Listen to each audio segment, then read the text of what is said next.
ఇప్పుడు నిన్న జరిగిన సంఘటనను ముందు చూద్దాం. ఆ ఫోటోలు ఒక్కసారి పెట్టాలి.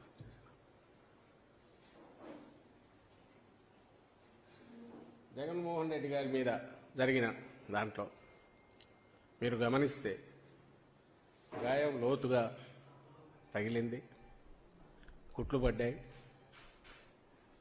తర్వాత ఇమ్మీడియట్ కాకుండా తర్వాత ఇదంతా స్వెల్ అయింది. డాక్టర్లు కూడా అదే చెప్పారు కన్నుపాటు. నేను ప్రధానంగా ఇప్పుడు చూపుతున్నది ఏదంటే ఆ రాయి అనుకుంటున్నది ఏదైతే ఉందో అది కూడా దొరకలేదు. అది వచ్చి తగిలిన పార్ట్ చూస్తే అక్కడి నుంచి 1 ఇంచు కిందికి వచ్చింటే కంటికి పూర్తి కన్ను పోయేది, కన్ను దెబ్బతినేది, కన్ను పోయే అవకాశం ఉండేది, ప్రమాదం ఉండేది. అలా కాక ఇంకొంచెం ఆయనకన్నా స్ట్రైట్ చూస్తుండి ఇక్కడ తగలకుండా ఇక్కడ తగిలింటే ప్రాణానికే ప్రమాదం అయ్యేది. ఇది ఎవరైనా మీ మీడియాలో వచ్చినవి చూసినా కనపడుతున్నాయి. ఆ తర్వాత మూమెంట్ అది కూడా మీరందరూ మీడియాలో కూడా చూపించారు. సరిగ్గా ఒక స్పాట్కు వచ్చేసరికి ఒకేసారి జగన్మోహన్ రెడ్డి గారు ఇట్లా పక్కకు తల వంచుతారు. పక్కనున్న వెల్లంపల్లి శ్రీనివాస్ ఎవరైతే అభ్యర్థి, విజయవాడ సెంట్రల్ అభ్యర్థి, ఆయన ఇద్దరు సైమల్టైన్స్ ఒకేసారి ఉంచుతారు.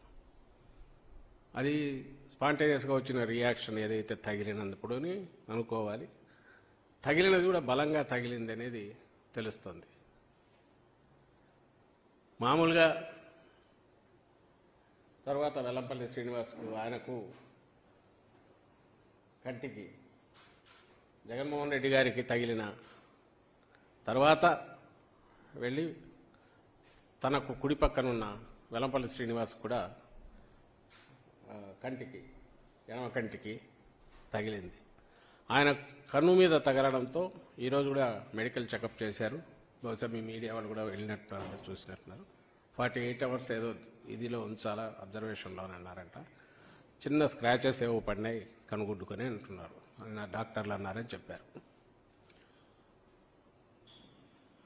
నేను ఇంతగా ఎందుకు ఎక్స్ప్లెయిన్ చేస్తున్నా అంటే సీరియస్నెస్, సంఘటన సీరియస్నెస్, ఆ దుర్ఘటన ఏదైతే జరిగిందో దాని సీరియస్నెస్ చెప్పడానికి చెప్తున్నాను. అదే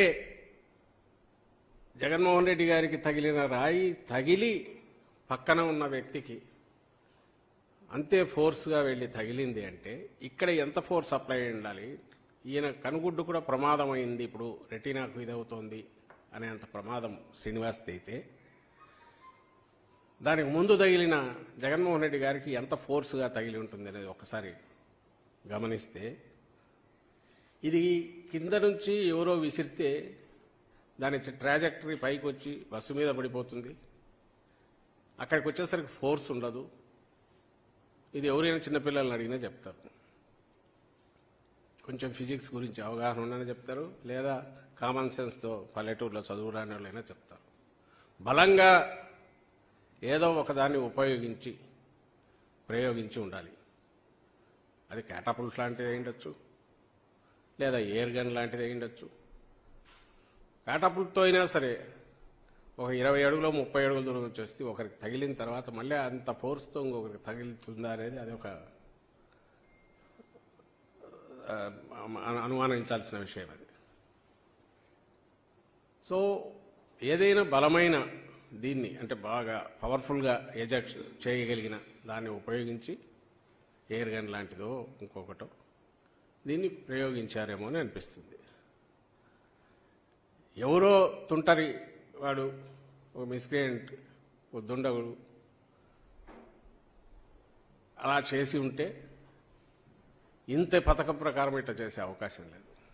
ఇది క్యాజువల్గా ఎక్కడి నుంచో విసిరినది అనుకోవడానికి లేదు అవకాశం. అలాగే నేరుగా వచ్చి తగలడం, తగిలిన స్పాట్ అది చూశాక ఎవరికైనా భయం వేస్తుంది.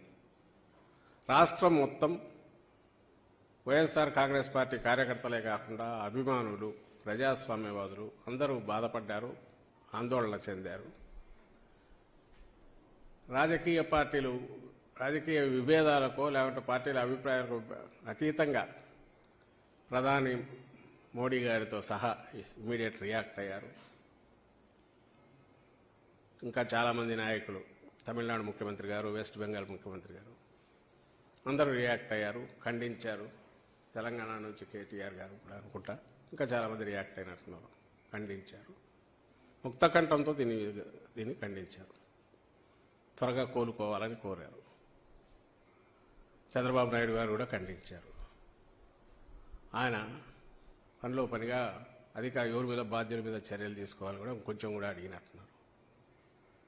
సరే, పొద్దున్న లేచి వాళ్ళ మీడియా చూసాం, అలాగే ఆ నాయకుల ధోరణి చూస్తున్నాం. నాకు అర్థం కాని విషయం ఏంటంటే, ఎవరన్నా మన మీద అటెంప్ట్ చేసినప్పుడు వాడు ఎవడై ఉంటాడు, ఎందుకు చేసి ఉంటాడు, వాడిని త్వరగా పట్టుకోవాలి, పట్టుకొని అసలు విషయం బయటికి లాగాలి అనేది ఎవరైనా అడగాలి.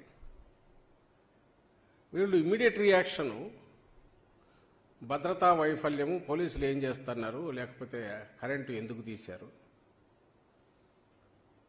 వీళ్ళ నిర్లక్ష్యము, వాళ్ళ నిర్లక్ష్యము, చేతకాంతనము. అంటే ఇక్కడ విలన్ ఎవరు, ఎవడైతే అటాకర్ ఉన్నాడో వాడి మోటివ్స్ ఏంటి, వాడి వెనక ఎవరున్నారు. జగన్మోహన్ రెడ్డి గారి లాంటి నాయకుడి మీద అటాక్ చేయాలనుకోవడం ఎందుకు,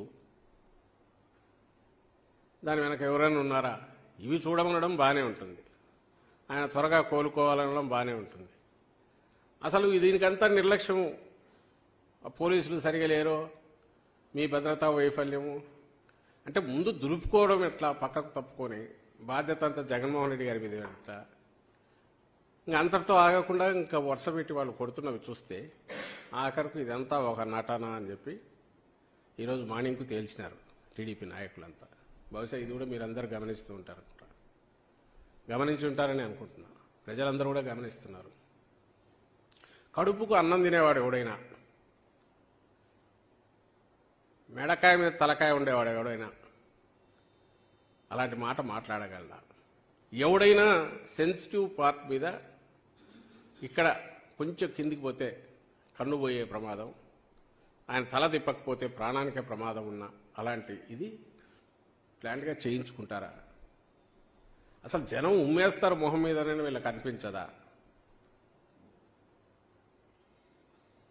దీని వెనక ఎవరు ఉంటారు అనడానికి, అనుమానాలు వ్యక్తం చేయడానికి బాధితులుగా మా పార్టీ వాళ్ళు మాట్లాడడంలో సహజంగానే ప్రత్యర్థుల వైపు చూపించడం జరిగితే మాకు సంబంధం లేదని చెప్పడం వరకు ఓకే. కానీ అసలు అదే నటన అంటే ఇంకా వాళ్ళు ఏమనాలన్నా, మనుషులు అనొచ్చా, అనాలనా? అది నటన. 2019లో ఇదే జరిగితే ఆ రోజు కూడా అప్పుడు అధికారంలో ఉన్నారు, ఎన్నికలకు ముందు జరిగితే ఆ రోజు కూడా 5 నిమిషాల్లోనే అప్పుడు ఎవరో డీజీపీని ఉంటే ఆయన పంపించి ఇది ఆయన అభిమానులే చేయించారని ముందే కంక్లూజన్కి వచ్చి ప్రెస్ కాన్ఫరెన్స్ పెట్టి మాట్లాడించారు, చేతులు దులుపుకొని. మరి ఆ రోజు అధికారుల వైఫల్యం ఎందుకనలా? ఆ రోజు నువ్వు అధికారంలో ఉన్నావు కదా, జగన్మోహన్ రెడ్డి గారి మీద ఇది జరిగినప్పుడు మా అధికారుల వైఫల్యం ఎందుకనలా? ఆ రోజు 5 నిమిషాల్లో అదే అధికారులతో, జగన్మోహన్ రెడ్డి గారి అభిమానులతో ఎవరితో చేయించుకున్నాడు అని ఆ రోజు అన్నారు. అది ఇంక ఇప్పుడు ఎంత ఎగతాళి అయిపోయిందంటే, ఆ కోడికత్తి సీను, కోడికత్తి అనేది అది ఒక ఎగతాళి అయిపోయి ఇప్పుడు దాని సెకండ్ 2.0 వర్షన్ అని ఎగతాళి చేస్తున్నారు. రాజకీయాల సంగతి వదిలేద్దాం, అసలు వీళ్ళు మనుషులుగా అన్న ఈ సమాజంలో ఉండడానికి అర్హులేనా అని నేను అడుగుతున్నా. ఇది ఎందుకు చూపిస్తున్నాం అంతగా అంటే, మళ్ళీ అడుగుతున్నాం, ఎవరైనా నటించాలనుకునేది, ఆ లక్షణాలు ఉండేది వాళ్ళకున్నాయి, దట్స్ ఎ డిఫరెంట్ ఇష్యూ, దానివల్ల నేను పోదలుచుకోలే. నటించడము, ఆయన నిన్న మొన్న చూసినా ఎక్కడో అది వేసి చూపించాలి నటన అంటే ఎటువంటి చంద్రబాబుది అంటే. ఆ మధ్య మీకు గుర్తుంటే ఎక్కడ అప్పుడు అమరావతి తిరుగుతున్నప్పుడు లేదా దేనికో పార్లమెంట్ దగ్గర పోయి వంగి ఫోటో కోసం పోజులు ఇచ్చాడు. మొన్న ఎప్పుడో రంజాన్ అప్పుడు అనుకుంటా, నిన్నగాక మొన్న వాళ్ళు ఏదో కేకు తీసుకొచ్చి నోట్లో పెడుతుంటే నోటికి ఇక్కడ ఉండగానే ఇట్లా వరకు ఫోటో ఇస్తాడు. అట్లా 10 సార్లు నోట్లో పొరపాటున పెదవులు కూడా తగలకుండా ఫోటోలో క్రూడ్గా కనపడుతుంది. అది క్రూడ్ నటన. వంగి ఊరికి ఇట్లా ఉండి ఫోటోకు సరిగా రాలేదా అని మళ్ళీ వంగడం, ఇవి చంద్రబాబుకు అలవాటు. ఆయన వెనకంబడే ఆయన స్కూల్లో తయారైన వాళ్ళందరికీ అలవాటు. జగన్మోహన్ రెడ్డి గారికి అలాంటి అలవాటు తెలియదు. పైగా ఒకవేళ అలా అందామనుకున్నా ఇదేదో కట్టుకొట్టుకుని తిరగట్లా కనపడుతోంది, గాయం కనపడుతోంది. అయినా సరే వాళ్ళు అదే దీనికి తీసుకుంటున్నారు. అదే ఆ రోజు నిన్న రాత్రి నుంచి మొదలు పెట్టారు, ఈరోజు కంటిన్యూస్ నడుస్తుంది. జనం ఉమ్మేస్తారని కూడా వాళ్ళకి ఏమాత్రం ఉన్నట్ల.